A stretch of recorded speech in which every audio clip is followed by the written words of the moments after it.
Welcome to Peace, Love, Liberty Radio. Online at fppradio.com. So I've got some interesting news today. And two of these stories are actually going to be from antiwar.com. The third one, that's actually going to be the first one that I cover, is actually from CBS, but I got the story from one of the people that works at antiwar.com. So, Angela Keaton, if you're listening, thank you for passing this story along to me. And if you're not, then, well, I sent you an email thanking you for the show prep. So it seems as though Chuck Hagel, the defense secretary, is going to wind up stepping down after being in that position for not quite 2 years. The story from CBS News says that Chuck Hagel approached President Obama last month about stepping down, and Obama announced on Monday from the state dining room of the White House with Hagel and Vice President Joe Biden by his side. Obama said, "Chuck Hagel has been an extraordinary Secretary of Defense. As the first enlisted combat veteran to serve in that position, he understands our men and women in uniform like few others. He sees himself in them, and they see themselves in him."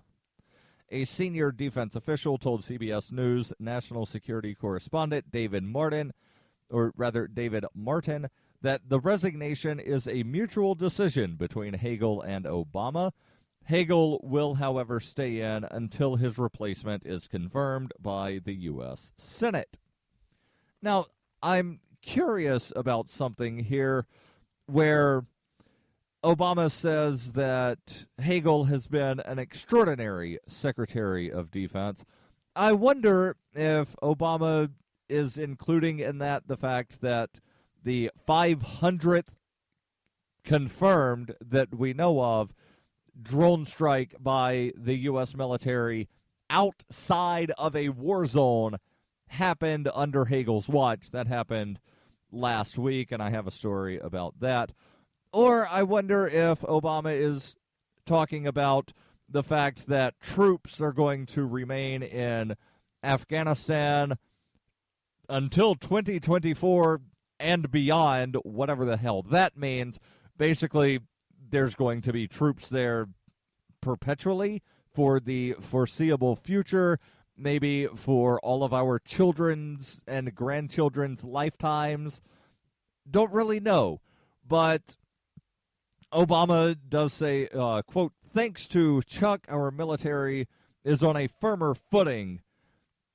And the story here from CBS News says that Hagel has guided the Pentagon through that transition, that now, as the Obama administration moves into its final 2 years, would be an appropriate time for his resignation.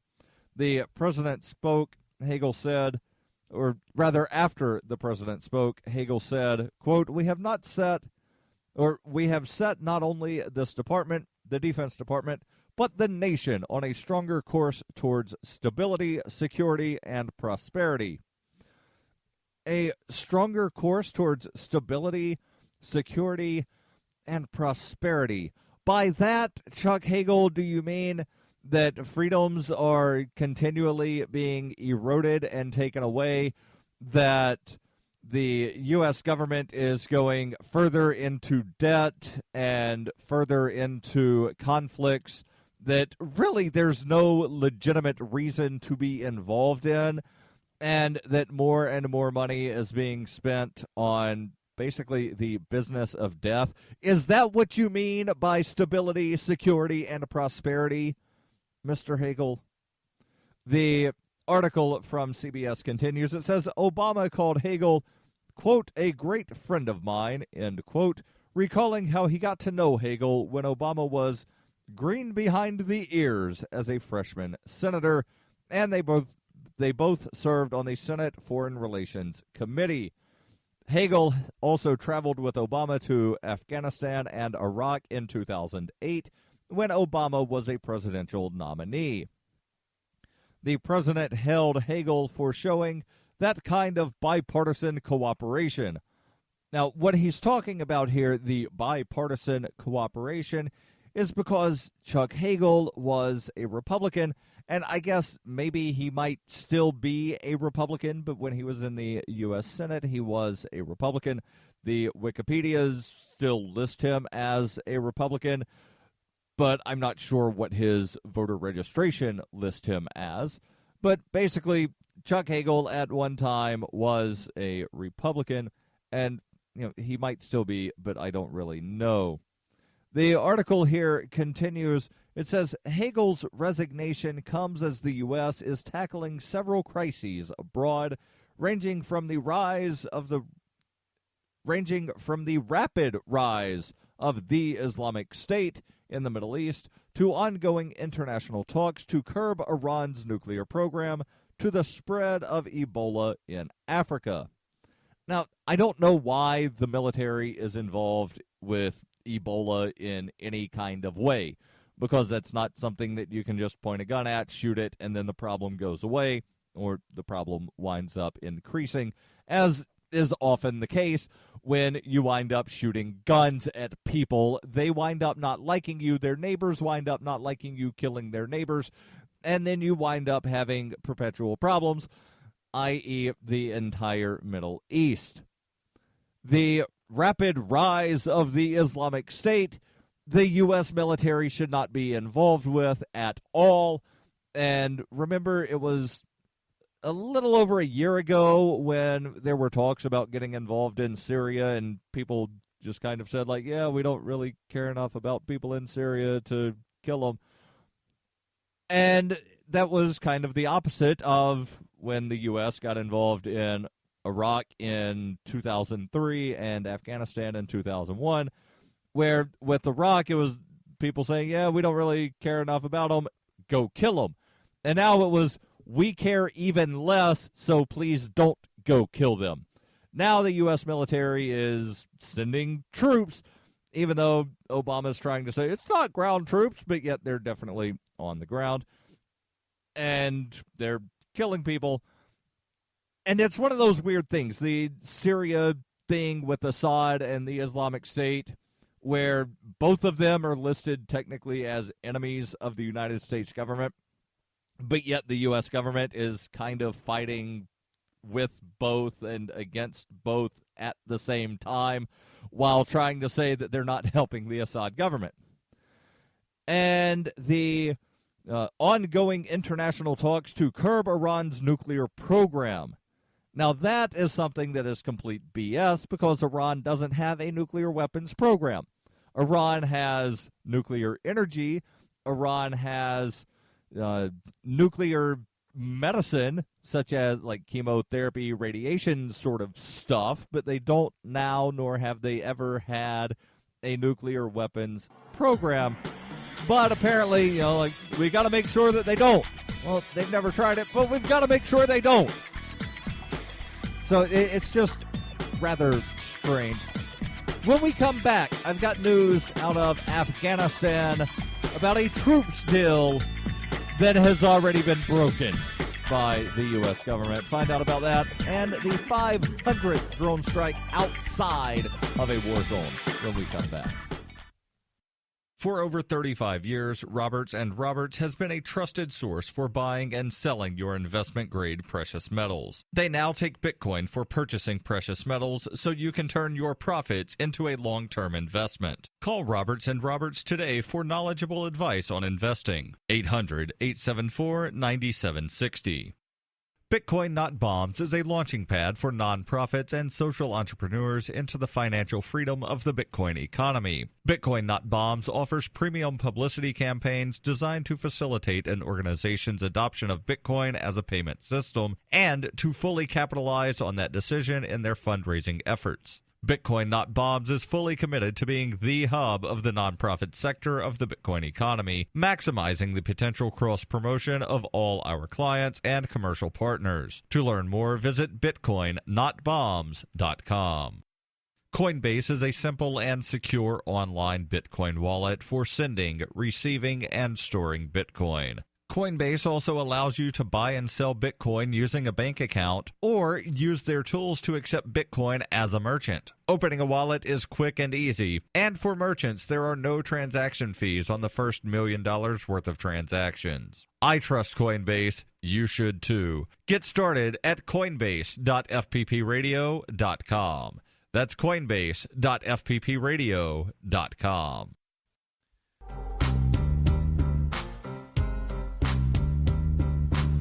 Welcome back to Peace, Love, Liberty Radio, online at fppradio.com.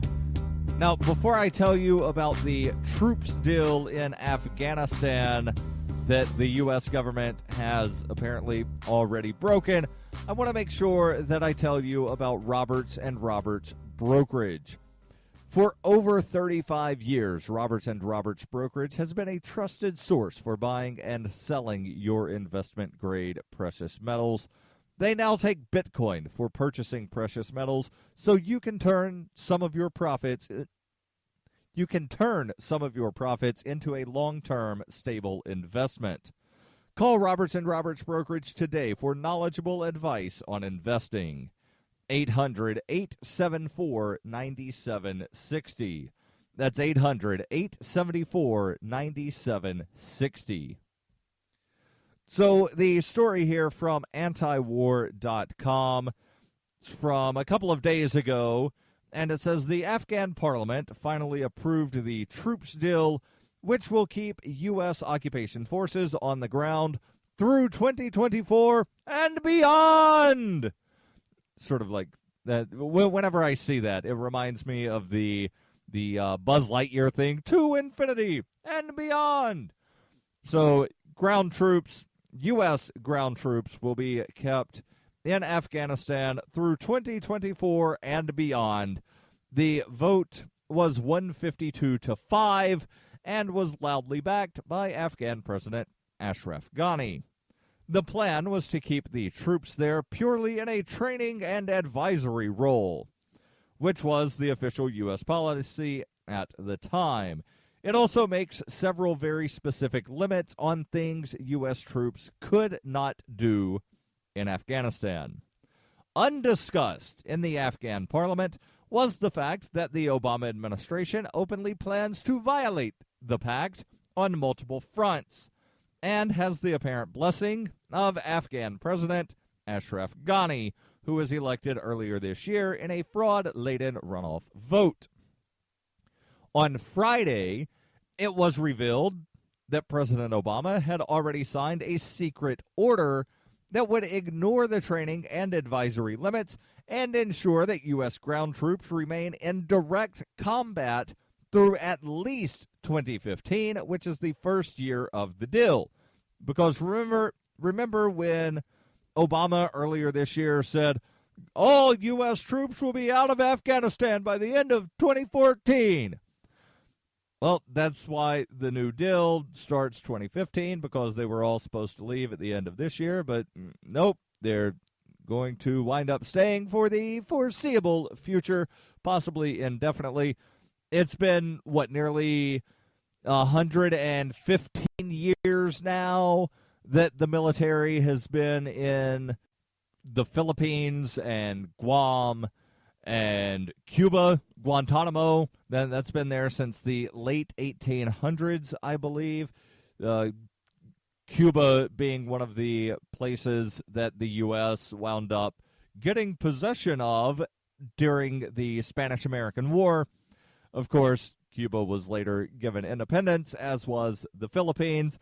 Puerto Rico and Guam, not so lucky. The article here continues. It says, reports are that Ghani has quietly agreed to lift another of the limitations, that the ban on night raids against civilian homes in Afghanistan beginning in 2015. Night raids were hugely unpopular in rural Afghanistan. Why ever would night raids on civilian homes be unpopular? Please, antiwar.com, tell me the answer to this question. They are hugely unpopular, both because of the hostility towards occupation forces breaking down people's doors in the middle of the night, and because of major civilian casualties in such incidents. Whoever would have thought that there would be civilian casualties involved with breaking down civilians' doors in the middle of the night and then shooting people inside the house? That's just unfathomable, isn't it? Well, it is if you're part of the military, but not so much if you aren't and actually think, logically about these things and use that thing inside your head. What's that called? Right, a brain. If you use your brain, these things begin to make sense about why it pisses people off. And sort of as another aside, if you've seen the most recent Red Dawn film, not the original from the 80s, but there was one that came out a couple of years ago, one of the characters in the movie just got back from Iraq. And whenever, the troops started coming in from, I think it was Korea and Russia and somewhere else, he tells all of his brother's friends, in Iraq, we were the bad guys because something, but now, no, in Iraq, they were the bad guys because something. Now we get to be the bad guys because we're fighting off the invaders. And it was one of these weird things that it explained blowback, but I think it was explained in such a way as to where people didn't really get it. And it would not surprise me at all if people in the movie theater started chanting, USA, USA, when he said, we get to be the bad guys. The article here continues. It says that that being the expansion of night raids in Afghanistan, threatens to be an even more unpopular move than the U.S. extending combat roles inside of Afghanistan, and that the fact that it did not emerge until immediately after Parliament rubber-stamped the troops deal suggests an effort to keep important facts out of the vote. Now, that's something that is somewhat reminiscent of some of the things that happen here in the U.S. government, especially at the federal level, where these bills are just so completely enormous. They're, some of them are thousands of pages. There's provisions that wind up getting snuck in somehow, and everybody says, I don't know how it got there. I didn't ask for it to be there. But there's absolutely no way that something could be put into a bill that nobody asked for, unless one of the aides just decides, let me slip this in and see if anybody catches it.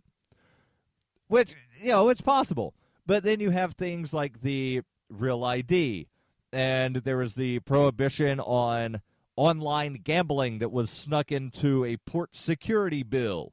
And people didn't realize some of these things were in there until after it was voted on, and then things start getting enforced, and it's like, I don't know how that happened. So it's not just in Afghanistan. It's a problem here in the U.S. as well, and it might be a problem in the U.S. because, or rather, let me rephrase that, it might be a problem in Afghanistan because it's a problem in the U.S. and U.S.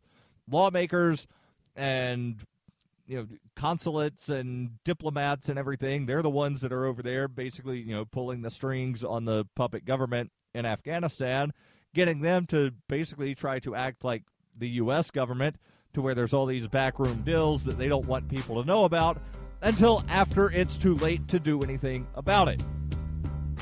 So when we come back, I've got the article about the expanded Afghan war powers, as well as the 500th drone strike outside of a war zone by the U.S. military when we come back on Peace, Love, Liberty Radio.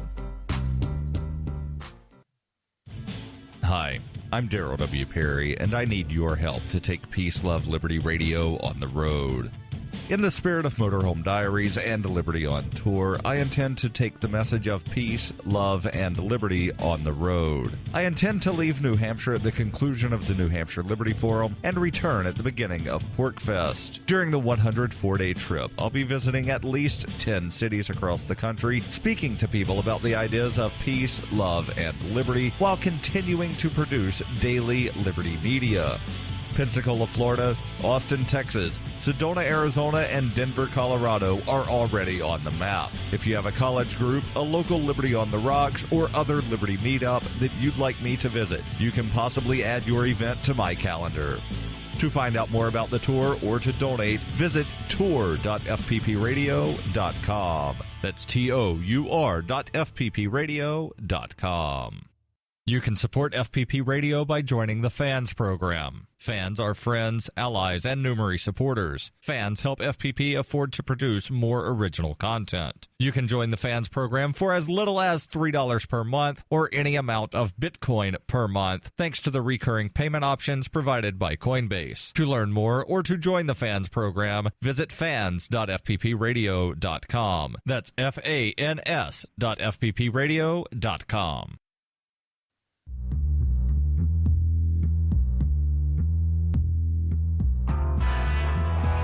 Welcome back to Peace, Love, Liberty Radio, online at fppradio.com. Do you ever get tired of Facebook drama, the flame wars that happen on Facebook, to where, people just want to act like trolls? Well, there's a social networking website that you can go to, and you, for the most part, don't have to worry about the trolls and the flame wars and people just being complete idiots to annoy you. And that social network is liberty.me. Now, why is it that you don't have to worry about the flame wars and the trolls on liberty.me? Well, that's because liberty.me is a paid service. You have to pay in order to play. And that keeps the trolls out, because the trolls and the flame warriors, they're not going to pay money just for, the thrill of being a troll or a flame warrior. And Liberty.me is much more than just a social network. There's also publishing sites. They have some podcasts, and I've actually agreed to do a podcast for Liberty.me. I have yet to record the first episode just because I've not really had a chance with some other things that are going on. But I will definitely begin that podcast sometime soon. I don't want to set a start date yet, but it will be sometime soon. And soon, for me, being at this point, being sometime before the end of the year, I will start the podcast over at liberty.me. There's also free books, free ebooks, that is, as well as Liberty guides, which are kind of like ebooks, but they're shorter. And the Liberty guides, I don't think you can get any of them in print form at this point. That might be something that will happen in the future, but at this point, I don't think that is possible at all. And if you sign up for Liberty.me, use referral code FPPRadio, you will wind up saving, I think it's $5 a month, and then I wind up getting a referral bonus for sending you as a new customer to Liberty.me. Liberty.me, referral code FPPRadio. So the article here from antiwar.com from a couple of days ago talks about the expanded Afghan war powers that will begin in 2015. And if you were listening in the last segment, then you heard me reference this, where Obama has already said that he would basically violate the troops deal that was passed through Parliament, but Parliament didn't know about any of these details that actually came out beforehand until after they voted. And surprise, surprise, Obama has the blessing of Afghani President Ashraf Ghani. The article here continues. It says that they are now insisting the move is aimed at protecting the new Ghani government in Afghanistan, which they describe as much more grateful for the 13-plus year occupation than Hamid Karzai ever was. In practice, this just means that Ghani is more willing to sign off on expanding the war above and beyond what the Through 2024 and Beyond Pact would have otherwise allowed. Now, let me jump over to the other article that I wanted to discuss. There's a tad bit more on that article, but that will be linked in the show notes. The 500th drone strike by the U.S. military outside of a war zone was launched last Friday. The article, also from antiwar.com, says a U.S. drone destroyed a house in Madakel village of North Waziristan, killing 6 people and wounding 3 others. None of the slain were identified, but all were labeled suspects. And of course they were all labeled suspects. That's generally what happens when the U.S. military drops a bomb on somebody and they don't know who they killed. They say, they were suspects. And then at some point later, they might determine that 1 or 2 of them were actually children, and then those are removed. They might determine that 1 or 2 of them were women, and those are removed, but the rest are forever labeled suspects and not civilians. So that's why when you see these numbers of estimated number of civilians, they don't really know, and they have to lowball it because they have to go based off of what they know, or at least what they can estimate based on, all right, so there was an attack that killed 25 people. 1 of them was a child. 1 of them was a woman. So 2 out of every 25 people, and they have ways of doing these estimates to where, it's a much larger sample size than just 1 attack and basing all of them on that. But let me continue with this story. It says if that story sounds awfully familiar, it's because it is. That attack on Friday marks the 500th confirmed U.S. drone strike outside of an actual war zone, with just about 10 years' worth of strikes. So let me read that one more time. That was the 500th confirmed U.S. drone strike outside of an actual war zone. Doesn't mean it was the 500th. There could have been 1,000 by now, but only 500 of those have been confirmed as being done by the U.S. military in a area that was not inside of a war zone.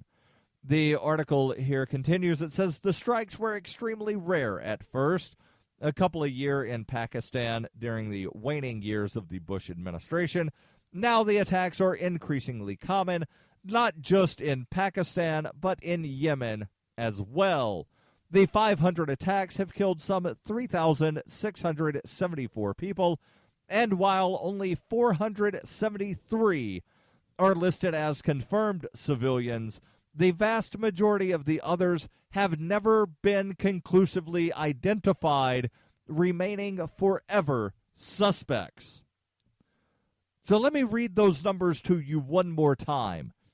Of 500 confirmed U.S. drone strikes, 3,674 people have been killed. 473 of those have been identified and confirmed to not be quote-unquote terror suspects. They have been confirmed to be civilians. That means the other 3,201 people killed in these 500 drone strikes have never been conclusively identified and will forever remain listed as suspects. The use of suspects as a catch-all for random slain tribesmen has become increasingly common in recent years, with the number of people ever named at all now merely a handful of the hundreds slain yearly. It's an absolute travesty. The drone war should be completely stopped, and no more civilians should have to die because of bad U.S. foreign policy. Don't forget the AMA is on Wednesday. Send your questions, AMA@fppradio.com.